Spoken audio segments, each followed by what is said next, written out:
So yun, makulay na po yung mga kaigan. Panibagong araw, panibagong vlog na ito mga kaigan. Yung good morning po. Update natin yung mga bahay nila mga kaigan. Napapasyal natin sila yung gold at si Adam. Saka yung bahay ni Tres. Tres, samahan nyo kami mga kaigan. Wala tayong vlog kaya nag-vlog ako ngayon mga kaigan. Tagal na rin ako hindi nag-vlog. Yan, nandito tayo kay kakay. Ay. Tara mga kaigan, samahan nyo kami. Vlog tayo ng araw na to. Let's go. Ito yung kakagising lang mga kaigan. Ayun, tara na mga kaigan. Labas na tayo dito sa bahay ko. Ito yung CR. Ang bahay namin.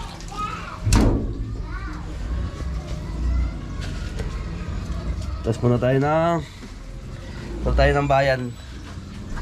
Punta tayo ng bayan para bumili ng pangulam natin ngayong tanghali. Dahil wala tayong event. Mababa din yung wala natin event.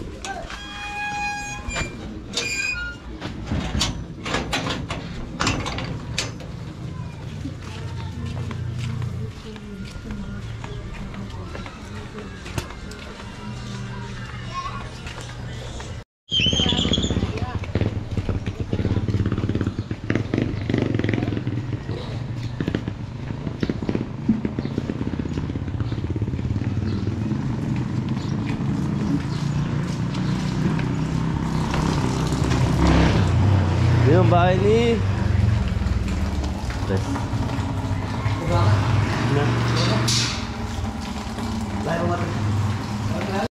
So yung mga kaigan, ito po yung ating pintuan. Yun, ito yung minasilya natin to. Tapos si Kuya Donut dito nagduko.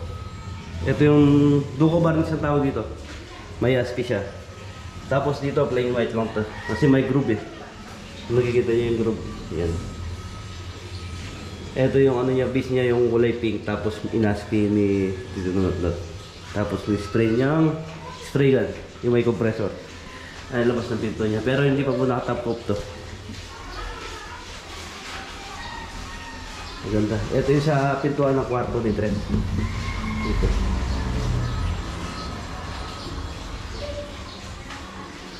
Tapos yung amba, hinangan na rin, spray na rin. Ganda ng pintuan niya, no? Kakaigan. Ganda ng pintuan ni Tres. Gawa lang yan, ikaw yun. Yan, mga design. Pang yayamanin. Pero ito plain white lang to. Kasi hindi pwedeng ganito para hindi maraming borloloy kung ano tawagin to. Ito lang inaspray ito, isa akong group ng Draco. Hindi pa po naka ano to, top coat. Top coat to is trend pa. Para lalong kumintag siya. Lalong gumanda. Maaga, tignan natin sila natin. Siya to. Go, good morning. Mga kaigan. Tayo na ang bayan. Para may vlog tayo.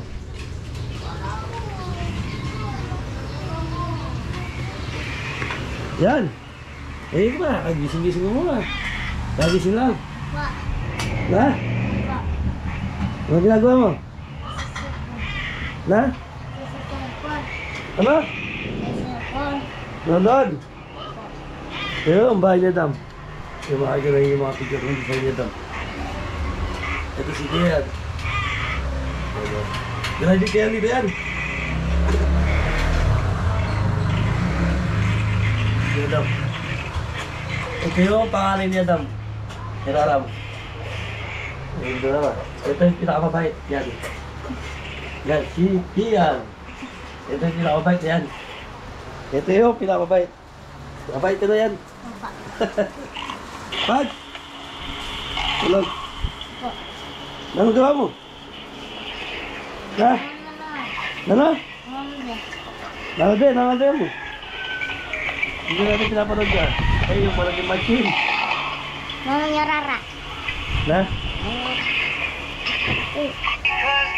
Ano pinakain niya? Ang bilis siya rin yun. Siyempre may manok. Ganyan ba?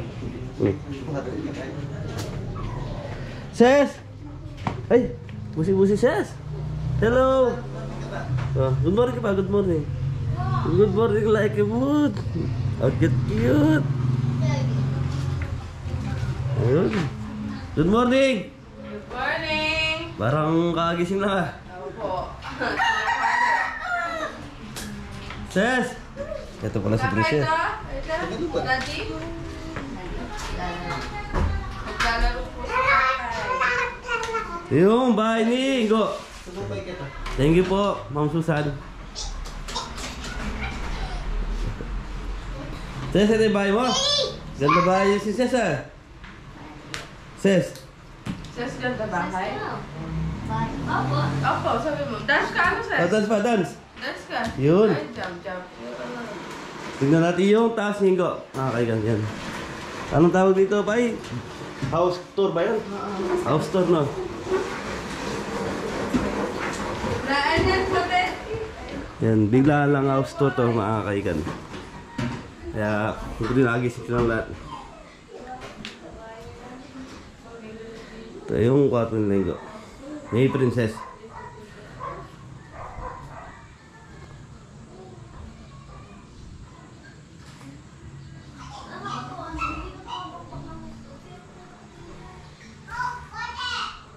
Ang kwarto, natutulog naman dito si Dama. Yung kasama ko nagpipintura. Yung kapatid ni Ingo. Ito yung terrace ni Ingo sa loob. Ay sa taas. Ito yung view niya, yun. Yan yung kay Adam. Yung kay Tres nandito. Yan, isang compound lang. Ito yung sa tatay ko. Tapos yung isang kwarto doon ay yung kinuha kong bahay. Yung isang kwarto sa sulok doon yung sa akin doon. Ito yung kay kay tatay. Tatay ni Kabeli. Tawagin namin tatayo. Tatay. Ito yung sa kanya. Senyor Kabeli. Yung kay Adam. Yung kay Tres. Tapos yung sa akin yung doon. Yung kwarto ng dating bahay namin. Ay yung ginawa kong bahay. Ay yung pinagawa ko. Kasi may lupa tayo doon. Baka sisilipin din natin yung lupa ko doon. Update rin natin kung ano nangyari, no? Kung anong tsura. Kasi alam ko binakuran ko yun eh. Tapos dito pwede sila magsampay dito kasi yung araw dito eh. Tara, let's go. Punta muna tayo ng palengke. Ito yung bahay ni Ingo. Bro! Teka ba? Ito po si Negro. Ang pangalan, Bro? Garo. Ay, Satu ay papa mo. Mama mo, tawag mo yung lumabas ha. salita mama.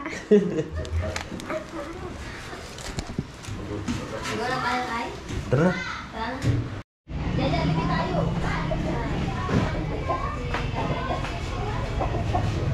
Yan! Nakunta pa yan ha, balikan tapos ha.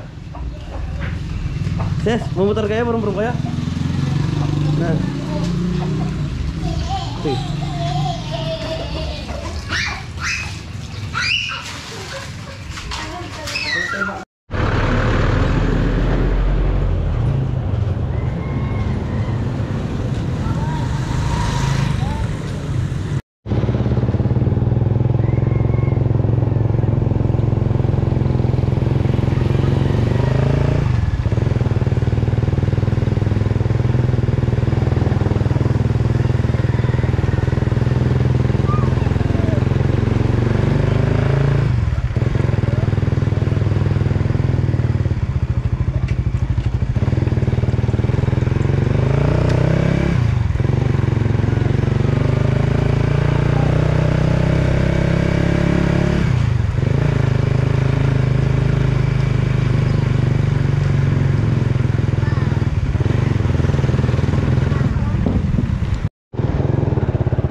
dalawang Diyos. Buo Diyos. Plastic. Baso na ka namin ito. Wala. Budi. Ito plastic may tabaso. Oh. Ito yung mag-birthday kayo na. Ay, nga biyak ko na eh. Nametong kang anak na eh.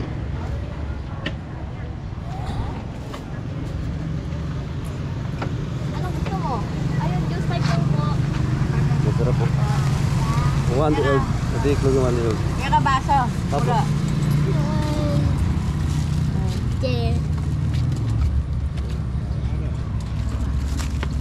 Ready? You want? Ay, wala na. Ito mo 5. Yan mo. Okay na po yan.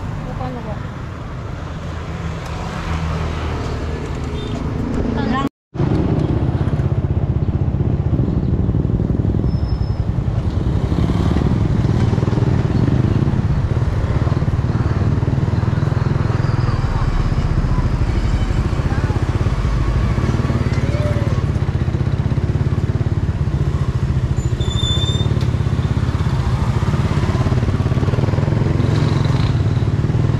Nahulog ba yung ano yun?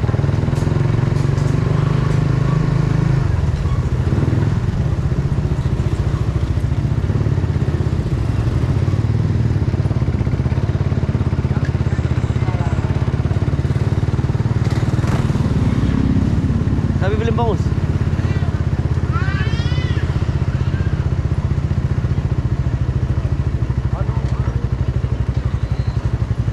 Saan?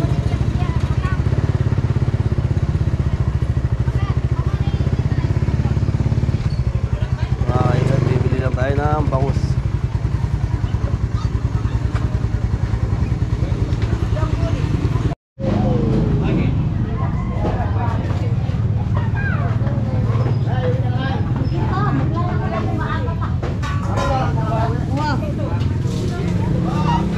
Magkano po? Ay, ano? Parang ako naghawak na. Ang halino kasi yun. Mga alas 12 pa sa ako na.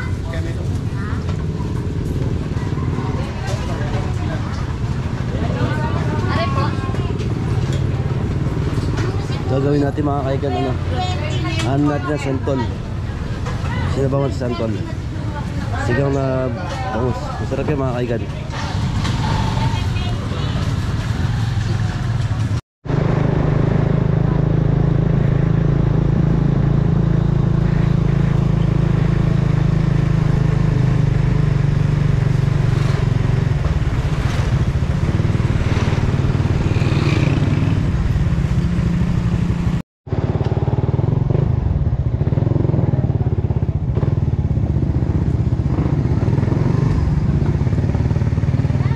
Santol.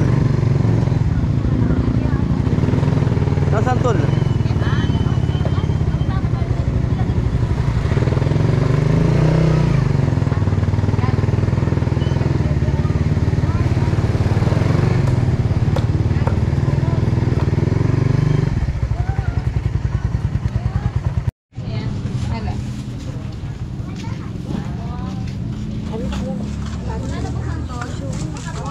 Ayun no. So mga kaigan, lalagay natin, pang-aasim natin sa bangus natin is santol. Yun ang bilhin natin bangus. Nagdagan mo yung santol.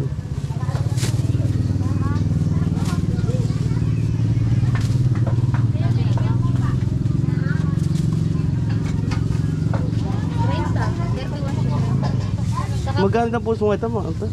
Kilwan sana. Pwede kang bangus yan? Eh? Magkano po kilo? 60. Kuha na yun. Pang kare-kare, pang sigaw. Banta maputi sa sabon eh. Kake! Lagyan natin ng puso na sago. Try natin. Tapos sa ano, 12.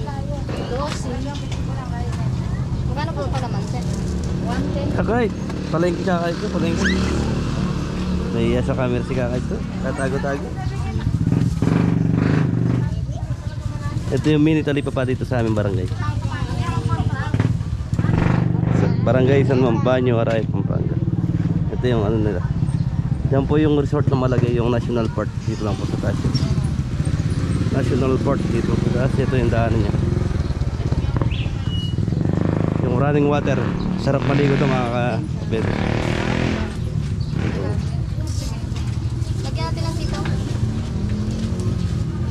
Talbos dapat. Mga kangkong. Ano kamote? Mati ka pang talbos kamote. Ay, neta bro. Yan. Ayan, talbos. Ano, talbos. Apo. Kaya ko niya mo ka rin ang. Itang. Ah, dyan na. Tingnan. Talbos ng kamote masarap. Saan yung kalamansi? Yung kalamansi? Tingnan kami niya, ano bayaran? Kasi ano? 15 pesos po yung isugan ko. 88.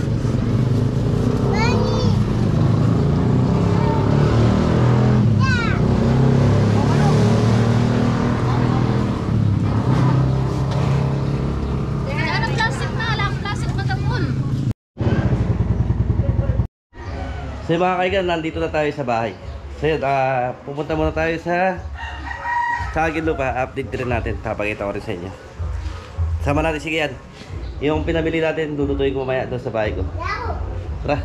Tara yan! Yan! Tara na!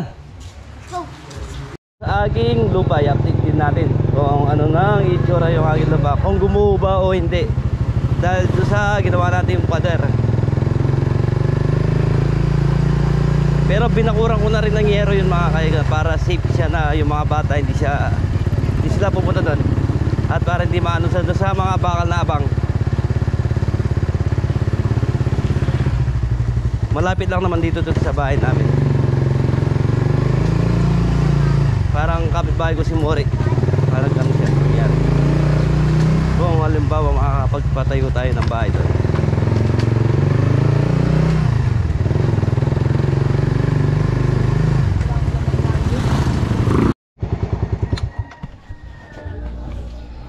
Si mga kaigan, nandito na tayo sa Aguilupa. Ito yung bahay ni More. Kasi may pesto nila.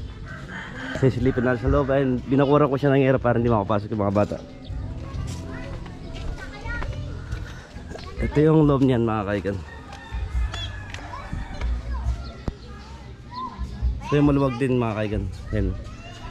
Kung sa mga pesto nila dam, yan parang ganito lang. Pwede na. Makakapagpatayuan ng maluwag na makapagtayo.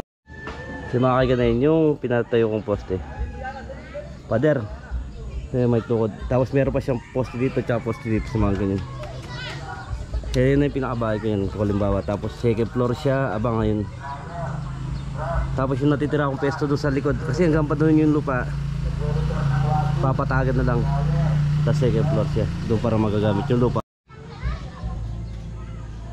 Mga kaigan, ayos. Pag napag-ipon tayo, mag-start tayo dito. Kahit pa konti-konti lang. Maluwag mga kaigan. Saan ganda ba nun? Kasi mga kaigan, pauwi na tayo. Magluluto na tayo. Da, ay ka ba da? Hello, kasi Ay, tita nga sa mo da? aso. Aso. Anak po ni Tita Popay, kapatid ng linggo.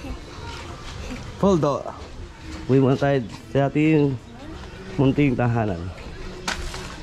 Luluto tayo ng bangus mga kaigan.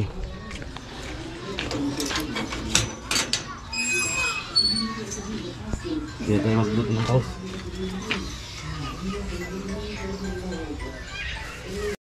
So mga kaigan, ito na po yung ating, ano mang tawag dito? Santol.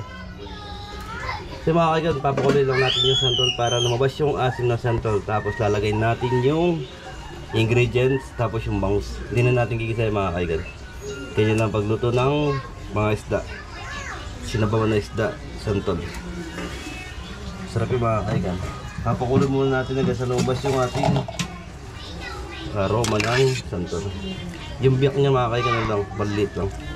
Hindi naman yung tad-tad talaga. Ang kilo ng santol dito ay 60 pesos. Ito, magkano to, Grace? Nasa 30 pesos lang to. Okay. Magiging sabaw nito is ano mga kaigan, puti.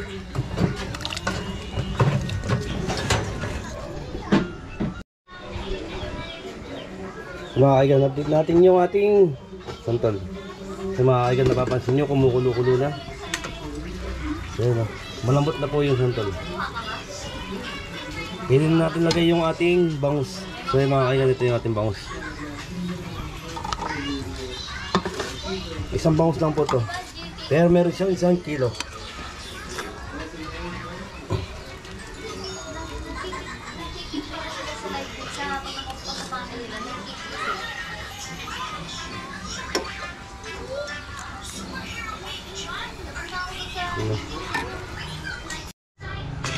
po yung ating ano.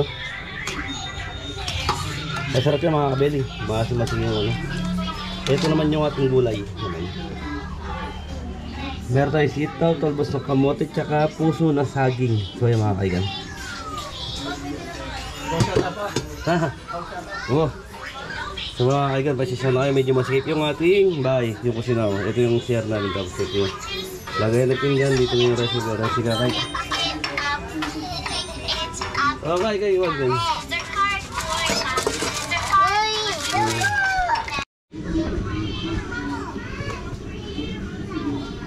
Mga kaigan, hindi natin may tayo yung ating camera. Yan. Lalagay natin yung gulay natin dito. Ito yung puso ng saging. Para pamuti yung ating sabaw mga kaigan. Dahil dito. Tsaka doon sa santol. Ayan o, kumukulo-kulo na. Para mabilis lumambot to.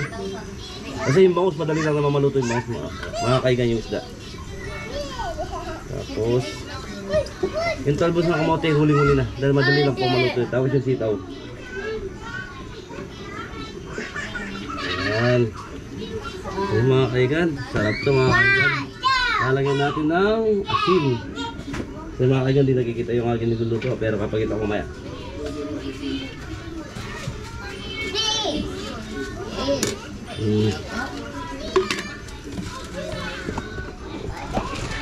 Ito na po at mga kaigan. Yan no. Ito yung ating puso na saging. Santol natin. Yung bangus natin, dito yung bangus natin. Yan. Luto na yung bangus natin. Bilis ako. Sarap ito mga kaigan. Lagyan natin ng pampasarap. Lagyan natin ng magic sarap.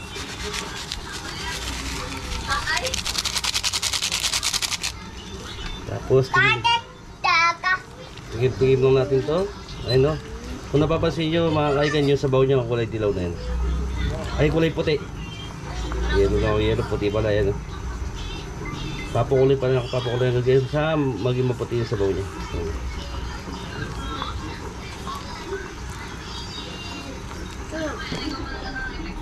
Tikman natin.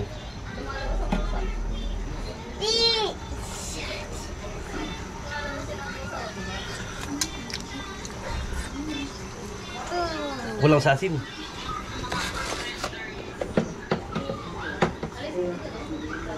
Lagyan pa natin ng asin.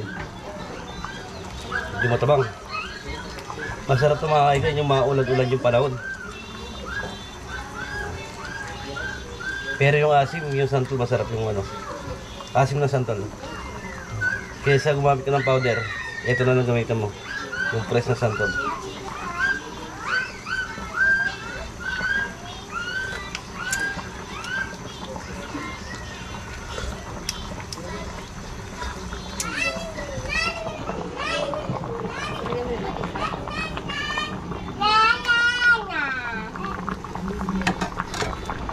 Yung patis.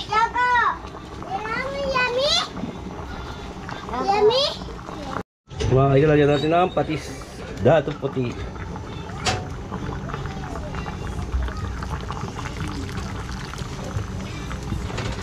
Ayos na mga kaigan. Lasang-lasa na yan. Tsaka yung alat. Pag medyo matabang, maglalagay na lang tayo ng patis tsaka kalamansi sa ating pagkainan. Ngayon, lagyan na yan. Lagyan natin yung tulbos ng kamote.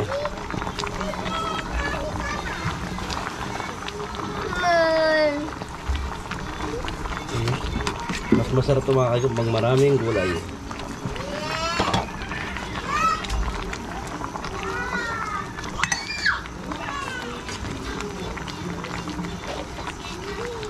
Ayos mga kaigan.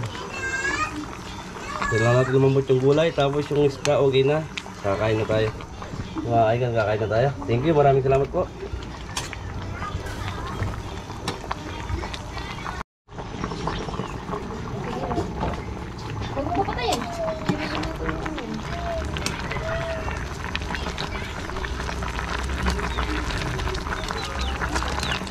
Sobrang sarap yan mga kaigan, lalo yung sabaw nito. Ayan o, tignan mo yung sabaw niya mga kaigan. Sabi ko sa'yo, magiging puti yung sabaw nito. Ayun.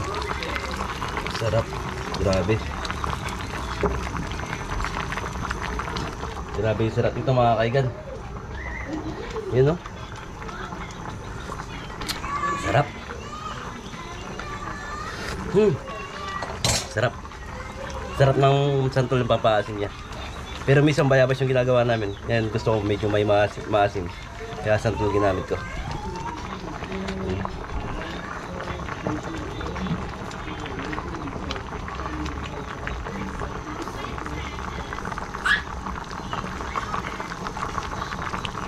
Ano?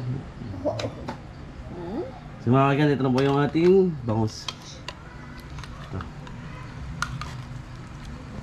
Ang masarap nito yung taba mga kaigan. Tignan natin dito. So mga kaigan, wala po akong table dito sa bahay. Dahil nga po masip yung bahay namin, kaya hindi ako nagbibili ng table. Yung lamesa para sa kainan. Sa lapag lang po kami kasi hindi ko po alam kung saan ko lalagay yung table namin. Ano po tayo mga kabili?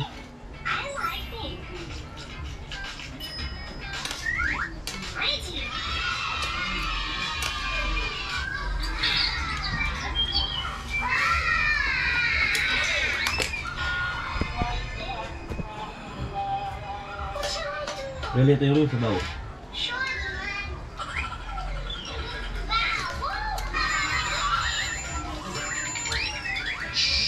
Medyo manamis-namis sa sabaw dahil sa santol.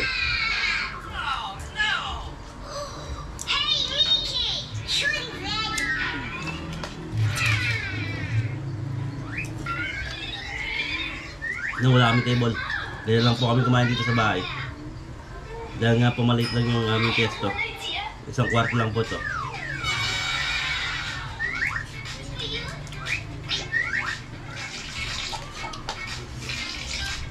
Sarap mga kaigan. Lalo sa panahon ng tag-ulan, ganito yung ulam nyo, masarap.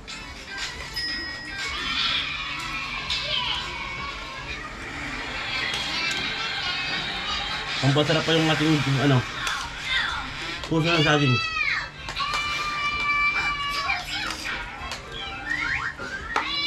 Sarap ng sabaw.